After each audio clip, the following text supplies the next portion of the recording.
Damai sejahtera Allah yang melampaui segala akal, itulah kiranya yang memelihara hati dan pikiran saudara-saudaraku di dalam Kristus Yesus Tuhan kita. Amin.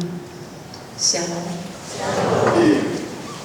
Bapak Ibu Saudara sekalian, saya tidak perlu lagi memperkenalkan diri sebab di warta sudah jelas sekali. Hanya mungkin ini pelayanan kami yang pertama di gereja ini, maka ada di antara Bapak dan Ibu yang belum pernah mungkin bertemu, bertegur sapa dan bersalaman. Tapi lewat mimbar ini saya sudah menyampaikan salam buat kita semua. Horas. Saudara yang terkasih di dalam Kristus Yesus, kita boleh berbangga kalau pagi ini Tuhan masih berkenan mengasihi kita, mengantar kita ke gereja ini sekaligus mengisi kehidupan kita melalui firman yang akan kita dengarkan dan kita telaah secara pribadi lewat cara kita tersendiri yang diangkat dari kitab Ibrani pasal 4 ayat 12 hingga ayat 16. Demikian tertulis, sebab firman Allah hidup dan kuat dan lebih tajam daripada pedang bermata dua manapun. Ia menusuk amat dalam sampai memisahkan jiwa dan roh, sendi-sendi dan sumsum.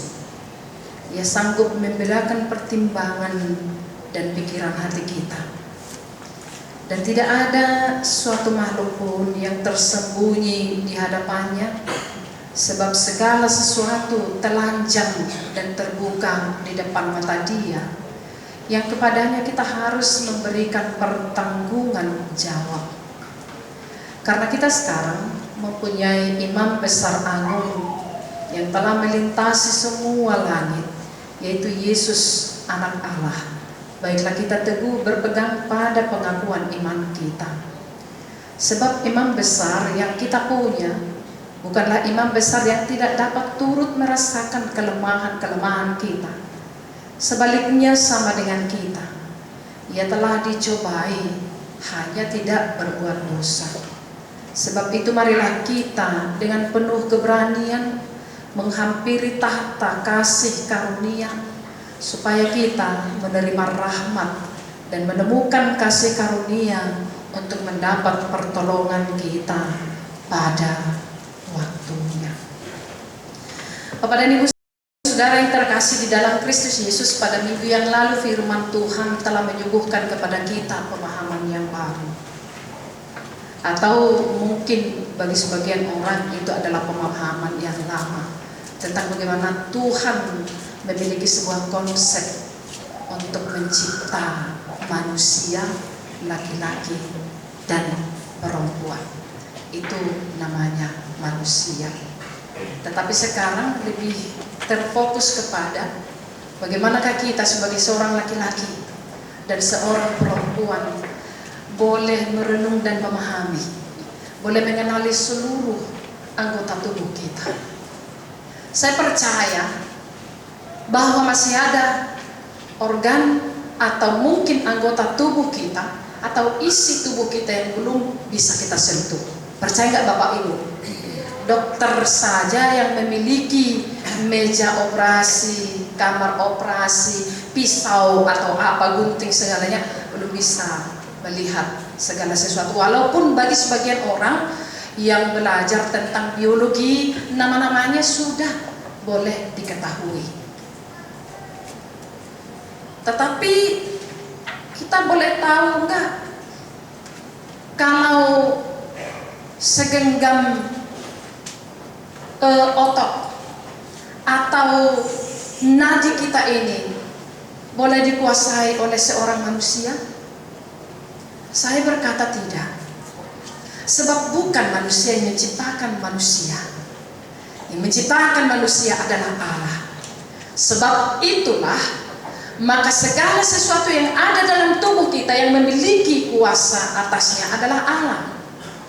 Sehingga Dia yang adalah Allah yang mampu merekat, mampu mempersatukan, membuatnya menjadi satu.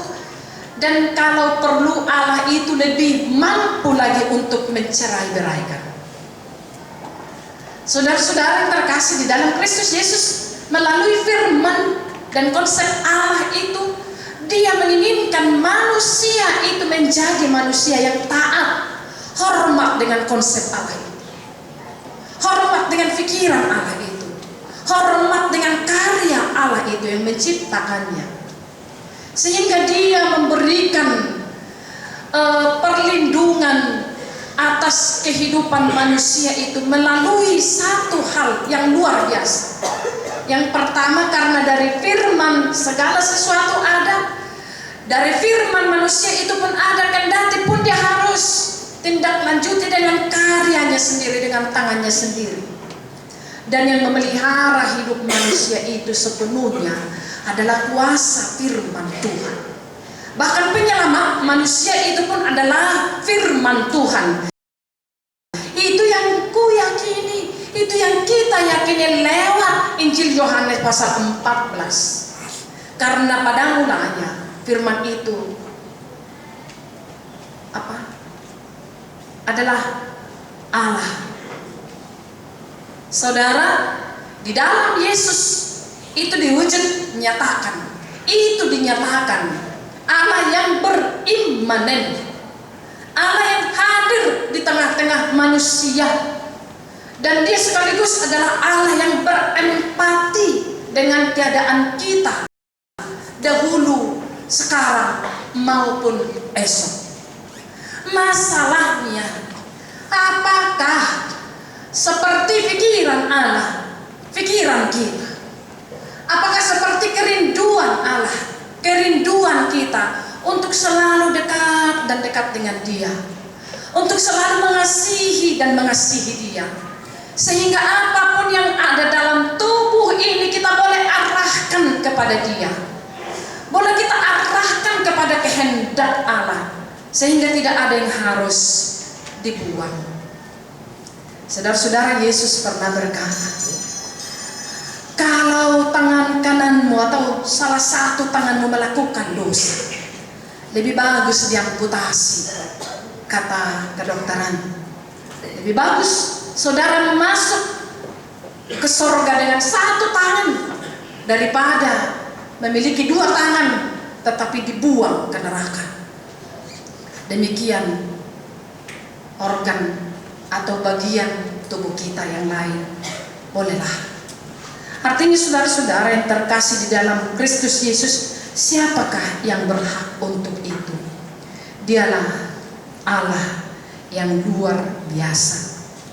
Saudara, ternyata dalam pasal 4 kitab Ibrani ini, diawali dari ayat yang pertama, itu mengajak kita dalam ibadah minggu ini untuk mengarahkan pandang kita, mengarahkan pikiran kita, bahkan untuk menuntun kita dalam persiapan kita, dalam sebuah pengetahuan bahwa segala sesuatu yang kita lihat sekarang, bahwa segala sesuatu yang kita miliki sekarang, bahwa segala sesuatu yang kita rasakan sekarang, semuanya pada akhirnya akan berakhir.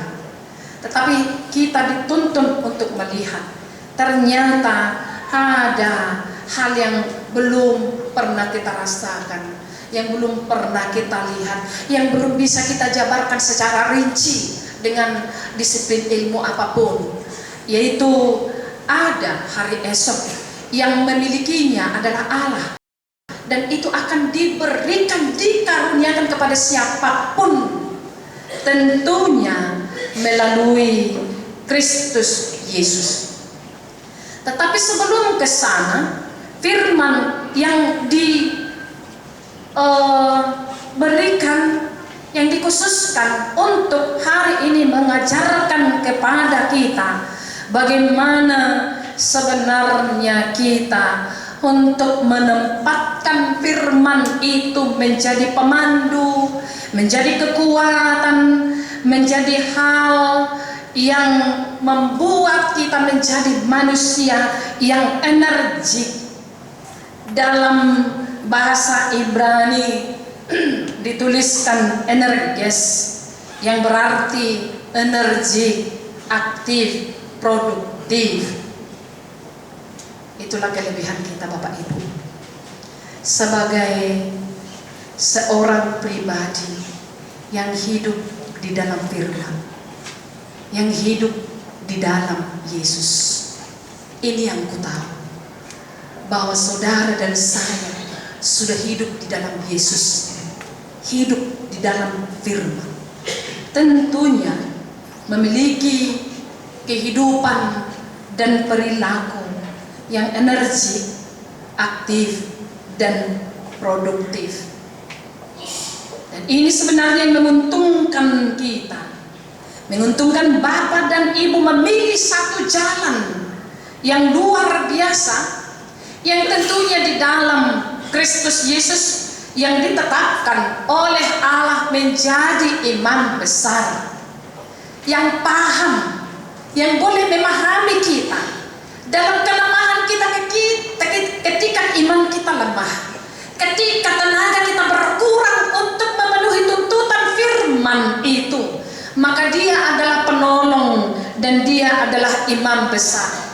Bukan hanya menolong kita dalam kehidupan sekarang, tetapi dia menjadi perantara, mediator yang menjembatani kita dengan Allah, sekaligus yang sudah mempersiapkan apa saja yang menjadi bagian kita kelak. Hatta bahatak madok naga bejat pertamuse nunga di paradi di bata di bagasan Kristus Yesus. Yang penting bagi kita sekarang, sebelum ke sana, apakah yang harus kita perhatikan? Peliharalah pikiran saudara, peliharalah rencana saudara, pelihara kehidupan saudara. Kalau firman hari ini mengatakan dia mampu menghakimi, menghukum, memberikan hukum kepada kita atas apa yang kita pikirkan, dan dia sanggup memberi pertimbangan dan pikiran hati kita. Saudara-saudara, nasinakap niroha dalam bahasa Batak disebutkan dengan entumena. Itu yang lebih mencakup kepada perbuatan secara emosional atau emosi, gerak rasa. Dan enoia itu adalah mencakup kepada perbuatan melalui intelektual seseorang. Patuk do HP ditiki pangara di jami tahu nawa manginang. Maaf bagi saudara-saudara yang belum pasti banget bahasa Batak ya. Ketika saya mempersiapkan khotbah ini, gebelau marohaku, ayaw tujuk-juk do tu pangalahon. Saya maralo mapakilalaku, tu utuh-utuhku. Apalagi maralo musa itu hati-hatiku. Marporang hati-hati dengan pikiran. Hati kita berkata jangan, karena di sana ada roh, sehingga dia boleh berkata, berkuasa mengatakan jangan. Kalau kita mau melakukan dosa atau tidak seiring dengan kebenaran firman Tuhan, hati berkata jangan. Tetapi kadang-kadang karena pengaruh daripada mata kita, selera kita, nafsu kita, kita mau melakukan sesuatu menyangkut logika, emosi kita. Ternyata kedua-duanya ini harus dikalahkan oleh kardia kita, harus dikalahkan oleh sunaidesis kita. Panggora ni roha didok di hata batak, molo didok de penatumakas tarok tokta, molo marlubok do petarok tokta, lau makatahon sesuatu perkataan, melakukan sesuatu perbuatan, katakan ya dengan apa yang dikatakan oleh sunaidesismu, oleh taroktok kita, karena Tuhan pemiliknya. Jangan ada satupun di antara tubuh kita yang kita persembahkan kepada dunia ini atau kepada selera dan hawa nafsu kita sebagai manusia biasa. Tetapi bolehlah kita menyerahkan hidup kita kepada kebenaran firman Tuhan yang dipimpin untuk lebih memilih taat kepada kehendak Allah. Saudara-saudara yang terkasih di dalam Kristus Yesus, kita tahu, kita harus mengakui bahwa kita tidak akan pernah sempurna kalau bukan Tuhan yang sudah memberikan anugerahnya kepada kita menjadi manusia yang sempurna. Untuk itu ada imam besar. Molo di dok rohatta marhagaleo kita. Molo di dok rohatta terbatas dohita. Ido teh hakaman. Ada yang berani di antara kita yang mengatakan bahwa kita sempurna. Kita memiliki keterbatasan. Kita memiliki keterbatasan. Tetapi karena kesadaran saya terbatas itulah, saya lemah itulah, disitulah saya melihat indahnya karunia Allah itu yang memberikan Yesus menjadi imam besar yang boleh memberikan kepada kita keselamatan kekal. Dan bukan hanya untuk nanti, sekarang pun Dia mampu memberikan pertolongan besar kepada kita. Kalau orang lain berkata semuanya indah pada waktunya, tetapi orang Kristen, orang yang percaya kepada Kristus, tiap hari indah waktunya. Tiap hari indah waktunya. Menangis pun itu boleh katakan indah. Tertawa pun itu boleh katakan indah waktunya. Jadi tidak harus selalu tertawa, tidak harus selalu senang, tidak harus selalu kaya. Maka itu kita katakan inilah waktu yang indah itu. Seperti apapun hidup kita, kalau kita pasrah sepenuh dan mengakui bahwa memang di dalam segala pengalaman kehidupan kita, di sana ada berperan aktif imam besar itu yang menyampaikan segala keluh kesah kita. Bahkan Dia adalah Allah yang berempati, yang sudah memasuki relung hati saya, yang memahami hati saya, yang memahami pikiran saya, yang memahami jiwa saya. Dia yang memimpin kita dan memberikan kepada kita karunia yang luar biasa. Satu yang tertarik dari paduan suara amat, anggau dono kudua laulu dua mamang, pasahatong patol hason melurang tabu paduan suara di gereja. Ya saya harus balance dong. Melolo mandok orang tabu di mulai amangin na songon tulu minggu na Sabtu di Sadahuria. Saya hira na latihan dotok kalahin na markuron, hira na markured de dope dang tayang dope guarna. Hudo paringgas na latihan anggo naking bagus. Dan pesan daripada itu ternyata luar biasa. Yang harus kita pelihara sekarang adalah sikap kesetiaan itu. Seperti apapun gelombang hidup ini, kita tidak boleh diombang-ambingkan, tetapi kita harus tetap setia. Saya berjumaho rasira samate dungi lehonokku matuho tupal saulak nari juhitara madokamang. Saya berjumaho rasira samate dungi lehonokku matuho tupal haluan. Rayakanlah kehidupanmu di dalam kebenaran firman Tuhan. Rayakanlah tubuhmu itu di dalam kebenaran firman Tuhan. Rayakanlah pikiranmu itu dalam berbagai bentuk sedih maupun senang perasaanmu. Rayakanlah itu melalui dan bersama Roh Allah. Kita berdoa. Terima kasih Tuhan. Terima kasih Allah yang baik. Engkau sudah berikan kepada kami firman-Mu yang menyadarkan kami bahwa Engkau sudah menciptakan kehidupan kami. Engkau yang memelihara kami. Engkau yang memimpin kami Bapa, dan bahkan Engkau yang akan memberikan karunia besar yang belum bisa diberikan dunia ini dan bahkan belum pernah kami lihat, belum pernah kami rasakan, yaitu kehidupan kekal. Kami yakin dan percaya bahwa selama Engkau masih berkenan memberikan kami nafas kehidupan dan boleh beraktivitas di dunia ini, kami mau menjadi hamba yang setia, menjadi warga gereja yang setia, menjadi pribadi yang setia dalam segala hal.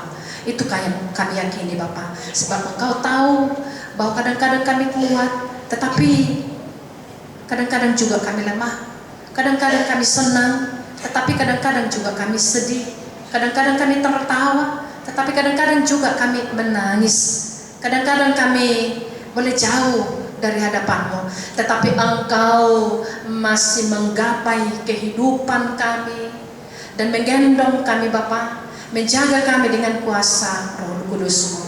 Terima kasih Bapa atas kemurahan kasih-Mu, atas kasih karunia-Mu yang sudah menjanjikan kepada kami bahwa pada waktu yang luar biasa Engkau akan memberikan kami pertolongan dan karunia besar-Mu.